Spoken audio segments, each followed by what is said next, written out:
But for now, let's go ahead and talk about that Superman and Lois episode we got before this latest hiatus. That would be season 2, episode 9. So this time I'll open the floor to you. Did you enjoy this most recent episode? Were there any moments that stood out to you as awesome or Yeah, terrible? I really enjoyed this episode. It was pretty much a Superman-less episode. Mm-hmm. He took a back seat, and they spent a lot of time on the kids. This episode, a lot of time, maybe too much time. Um, Again, I know, like last week too, I was saying I love all the family stuff, and I do, and I love the stuff between Jonathan and Jordan. But the stuff with Sarah, and this week with is it Natalie? Yeah. Yeah, Nat. That stuff just like it kind of dragged it down, and it's I'm not the target audience for that Yeah. part of the drama. And Uh-huh. poor Kyle, man, he's just Yeah. getting beat up and burnt Set on fire. and divorced and all these things. It's just Yeah. like he really is, he's getting just beat up on. So there was that part I was like not wild about, but it did give us time, some other characters time to shine this episode. So we got to see Jordan really start using some of his powers and kicking some butt, and that was really cool. And if I may jump to the end, really Go cool for it. little reveal as other Bizarro Jordan, Bizarro Jonathan coming in, but what was really cool, basically wearing the Superboy outfit, the red pants, the leather jacket. So I Yeah. was like, that's really cool. Because it's And the reverse. So over there, he's the one with the powers, I imagine. yeah, so that was a cool little twist. And yeah, so I think I'm really, and we got another little shot of Clark um, at the end, like a quick one of him. So obviously, I think we'll get back to what's going on with him next episode, which of course is like what I think we all want to see. Yeah. One thing I will mention too, though, is while he is flying into the portal, we see like his suit start to like strip away a little bit. Yeah. I wonder if we're gonna get a new suit. Ooh, yeah, that'd be awesome. And you know That how I would feel be about the awesome. suit. It's not my favorite, so I Yeah. kind of hope we do. But anyway, Yeah. I mean, by would the you? way, it's such a Yeah, shame, by the way, that like these suits, they can't do a good enough job of just showing how jacked he actually is. All these action heroes, they put on so much, they put so much effort into getting these superhero physiques, but then they still have to wear the muscle suits. Henry Cavill dealt with that. Ben yeah. I Affleck's don't dealt get with why they that. need to have the goose suit. Like, just like it's fine. I'll believe it. Like you're telling me this man flies, shoots lasers out of his eyes. Like his arms don't have to be so friggin' big. Like Yeah. they're big enough. I get it. He's Yeah. Superman. But like Like, there was an especially you're showing episode. Jordan all like little like Yeah. scrawny and he's knocking dudes out. Like how come Yeah. that's fine? How come he doesn't wear a goose suit? I don't get it. But I feel like Tyler made them shoot him shirtless 3 episodes ago just to like, listen, look at me. Okay. I work out a lot. All right. Don't, it's not just the suit. Remember, there was like a completely obligatory for no particular reason. Here's Clark without his shirt talking to Lois and looking ripped. And it's like, you're totally trying to prove a point. But that's the thing. He doesn't need the extra padding. I think it comes down to they want a suit that can disguise the flying rig without changing his proportions too much. I think that's the main thing, since they do tend to do lots of like practical stuff where he is floating on cables. They figure if he's wearing something that's super skin tight, you're going to see the harness. So we have to kind of bulk up the suit so that it disguises the harness, but it ends up just kind of looking like he's wearing a suit that's padded and too big for him, which is just a shame. But for me, what wasn't a shame was the start of this episode. To me, the rest of the show could have been dog shit. But after the first 2 minutes, I was so excited that no matter what, I was in. Because that, when he goes to try to stop Allie from going through the portal and he gets there and she's too late and the henchwoman is standing outside and she's like, not even you can do it, Superman, not just like that. And he basically just like looks at her and is like, hold my beer. And he does that crazy like tornado and builds up the crazy G-force and speed so that he could do it. Like that is some Superman shit. And I love that it was a little bit like, like, oh yeah, not even I could do it. watch me. Yeah. And yeah, this is what Superman does. How dare you how dare you doubt that Superman can do this, you know? So to me, when he broke through that barrier and he disappears into that, you know, portal, and then the, you know, we fade to black and the S comes out on the screen, I literally in my living room said, "Oh shit." Like I was so like And that then was just the 1 month later. yeah, and then we So jump also, yeah, like ahead. there was like a little jump, like Yeah, he's I remember been I'm sitting there gone. like, "Whoa, He's what's missing. going on?" Yeah. He Um, went to the place, he's been gone a month.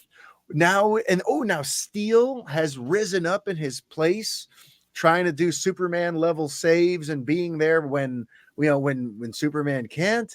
And by the way, like the fear, by the way, before we knew that Steel had suddenly started helping out, they show this shot of a flaming airplane plummeting towards a city. And I don't know about you, but I felt so much hopelessness knowing like Superman can't save the day. well, there were a We're in a couple of world, shots like that on the TV. There was like an oil rig on fire. There was another yeah, thing. So like you just saw the desperation, like, where is Superman? yeah, And then you realize like, wow, we depend on him so much. And yeah. like, wow, like what a burden this guy has. Holy hell. Like I know. that He's actually gone a like, really month, hit and me. It yeah, really it hit me. really So I thought they did a great job at that. Yeah. absolutely. Watching that plane bear down on the city, and I was basically bracing for impact. I'm like, wow, they're about to show us what happens when there isn't a Superman to clean up our messes and to fix us out, you know, get us out of these crises. Yeah. And then all of a sudden, Steel shows up and he fixes it. I'm like, oh, okay. I love the idea that Steel is in his place because in the comics, it happens because of the death of Superman. You know, since Superman's seemingly dead, Steel rises up to be, you know, to fill that void. And now it's a different context. He's not dead. He's just missing in this alternate world. But Steel still feels that sense of I need to rise up and fill that void. So I loved the way that whole thing was written, the way it sort of inverts the mythology and kind of updates it a little bit. And you know, I adored all that. And then when Jordan goes into the firehouse, you know, into the fire situation, and he rescues Kyle, and he's looking around because he doesn't know where to go, and he sees the window, and he suddenly flies towards the window, and it's the first time he flies, and it looks amazing. It's in slow mo. His arm is straight. He's holding him. He's like, we just saw the birth of Superboy. Okay, Yeah. I flipped out. So to me, like in those, you know, in the early moments of this episode, you know, in the beginning portions of this, I just about lost my mind as a Superman fan between the awesome Superman moment before the credit thing and then getting to see Jordan, Jordan rise up to be that hero in that moment and look all Superman like while doing it.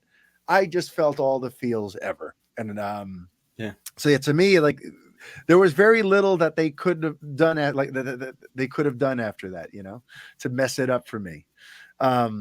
And then just little subtle things too. You know, there was a scene when they're basically establishing that he's been gone for a month, where you see Jonathan at the store and Candace is coming to visit, and he puts on a happy face. He smiles at her and whatever. And it made me think about that character aspect of this too. The world knows Superman is missing, but no one knows your dad is missing because you can't, yeah, and so he can't be moping about Superman being gone, and he also probably can't call too much attention to the fact that Clark's not here, so he Yeah. has to, you know, both the sons, all of them have to act like everything's fine Yeah. The because no burden one, on their family, like, yeah, yeah. you know, and it was a subtle little thing, but I feel like, you know, the series accounts for all of these little things. It really gets what it would be like to be Superman and to be in his inner circle, and to And be that's how you tell a Superman story, right? Like these are the that's things that we always say yeah, that like everyone's afraid of or thinks is boring. But yeah, like we can have him punch stuff all day, but the interesting way to challenge him is show how it trying to live here on this planet while being Superman affects him and how it affects the ones he loves. Like, yeah, and and how he that's how balances you, out all those relationships and yeah, how he doesn't. dramatic conflict. It's great. Yeah, it's phenomenal. And I still love, like, every episode continues to prove this point to me that everyone talks it out. It's amazing to me. Like there's things that like in lesser shows would be weeks and weeks of fodder. Like, for example, Right. after Jordan does the save, right? Jonathan confronts him in the kitchen about it. And he's, at first it seems like maybe he's going to give him a hard time or whatever. But it all boils down to, you got to tell mom. Would you rather she finds out from Steele or from you? Right. And that makes sense. And the fact that, like, yeah, then they ended up having that conversation right then and there, talking about this. That could have been weeks and weeks of stupid melodrama of Jordan is off Right. doing things in secret and Jonathan's keeping it on the low for him and Lois is worried and what's going on. Instead, it happens bing, bang, boom, because everyone actually talks about what's going on. Like, that thing where you're watching a TV show and you're like, this entire conflict would be nil if this character just told that character why they're doing this. This is all contrived drama. This is all nobody, like, what, just say what's going on. And in Superman and Lois, they tend to always say what's going on, and the characters all offer each other like great advice and support and understanding, and things that in like lesser, crappier CW Arrowverse type shows might have been turned into some soap opera fluff subplot to round out the 22 episode season. Here it's like, no, the characters actually hash stuff out and solve things and help each other out. Everyone is kind of, I can't say enough good things about the fact that just all the writing and the way the characterizations work, that everyone just talks through their stuff and it's not just stupid teen melodrama. I love the moment, by the way, like the moment you were just talking about where Jordan and Jonathan talk, but when Jordan tells me, he's like, yo, I flew, and he's like, you flew, like, he's like, I didn't go that far, but I did it. Yeah. And then even at the end where Jonathan's walking away and he's a little upset about it. I forgot how the scene resolves. He's a little, there's something he's anxious about, but as he's picking up his backpack, he walks away. He's like, congrats on flying. Like, it's just very nonchalant, but and he is happy for him. He's not resentful of it. He really, they have that brother love. I love that. I have a question. Go for I have it. a Superman related question, and there's something in this episode made me think of it. So, it was in the beginning. It was like when Clark, heard Allie going into the portal, so then he zips away. So it looks like Lois was sleeping in bed, and he was in bed too, but it looked like he was awake. And it made me think, does Superman sleep? Like, does he need to sleep? Does he get tired? Or no, does he just stay up all night like a weirdo in bed and just like, I don't know what he does. Yeah, I mean, in the comics, does he go to bed? Does he sleep? Does he need to? Or does he just do it just to do it? It's not something that gets very directly addressed ever. I can't answer you directly on that because I don't think he has to sleep, but I think he, might do it. I don't know, but I don't think he has to sleep. I think in theory he'd be going around breaking night doing saves in the middle of the night while Lois is sleeping. Right. But yeah, that is a pretty good question. If anyone watching knows a more accurate, an answer for Brett about whether or not Superman sleeps, please lay it on me, because that's I've never had that addressed in any meaningful I see sort him of way. eat. But does he have to eat? And he drinks wine on the show. He does all kinds of things. Yeah, but we also know that Superman can't get drunk unless he gives up his powers at the Fortress of Solitude, and then he can go get drunk and be angry 5 o'clock Shadow Superman. There you go. What? That's Superman 3? That's Superman 3. Richard Pryor. Yeah. You know it.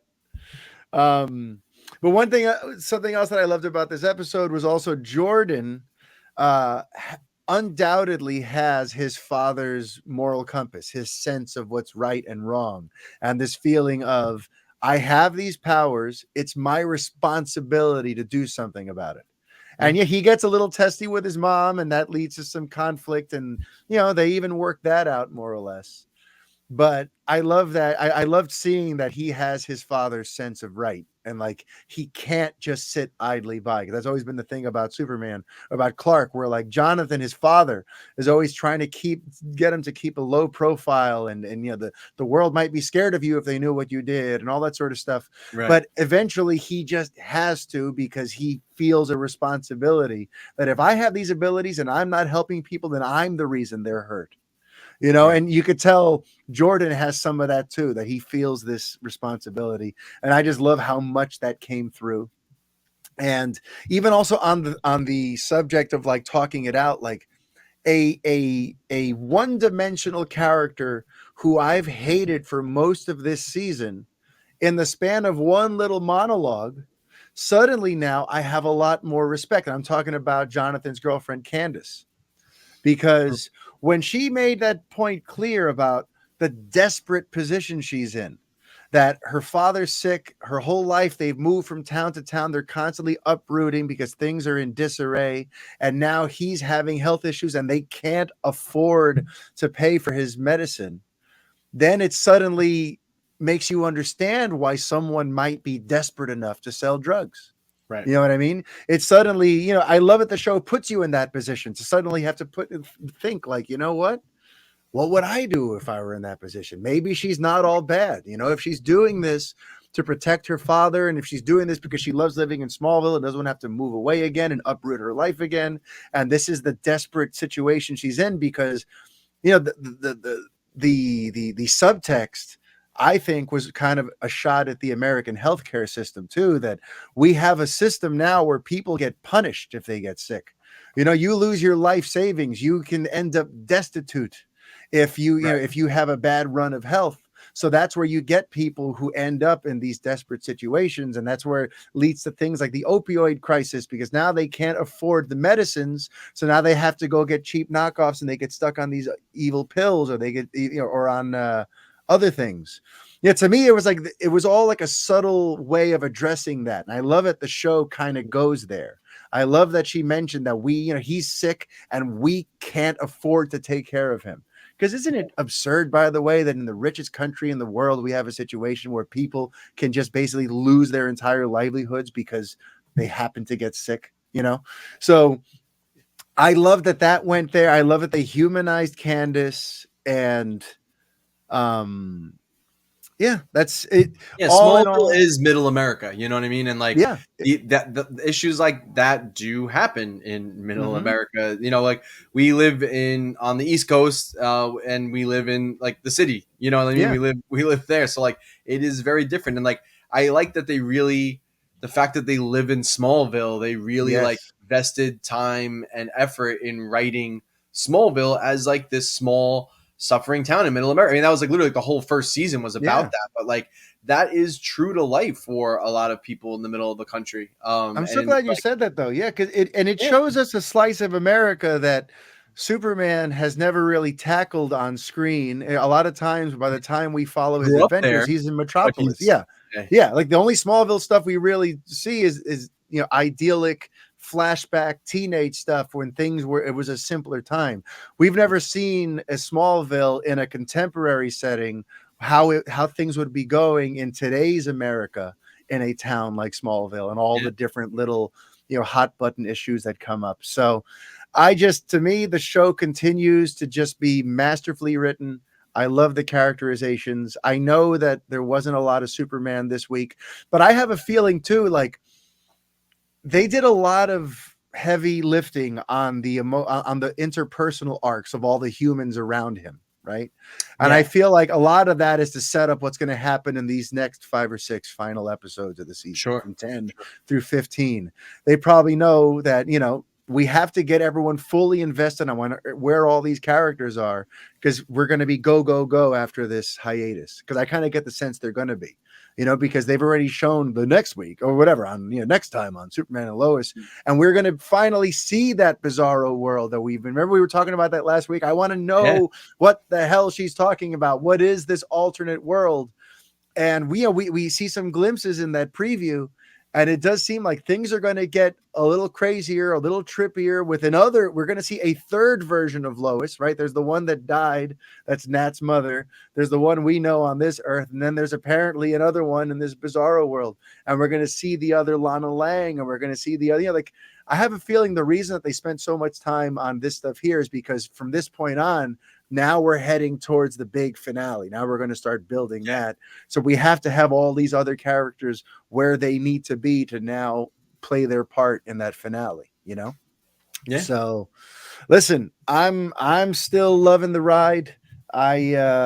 I'm super annoyed that I have to wait until April 26th, which is my Yeah. mother's birthday. What's up with all these things happening on birthdays that are important in my life? But yes, I have to wait until mom's birthday, April 26th, to see what happens next here. But I'm hooked, man. I am hooked. So hopefully, folks, you are hooked on the Fanboy podcast and you've enjoyed episode 143. And hopefully, you're going to take the time to rate and review and like it and share it and tell all your friends about this wonderful show that you're checking out. And Brett, do you have any closing words for our lovely watchers, listeners, audience members? No, just as always, thank you for listening. Thank you for letting us, continue to do this, make it worthwhile for you guys to listen and watch. And yeah, make sure you subscribe, turn on the notifications, and don't forget. I know we have a very heavy audio only listener base. Don't forget, we are on YouTube. The full episode is there every week when same time when we launch the audio version of the podcast, and then over the course of the following week after the weekend, I break out all the topics into individual episodes, and we release like anywhere from 2 to 3 topics a day leading up to the next episode. So you can also digest the show that way in smaller bites. But as always, really appreciate all the support you guys give us. This is a highlight of my week every week. So thank you. And we are not taking a break until April 26th. We will be back next Friday. So until next week, life is chaos. Be kind. Adios. So long.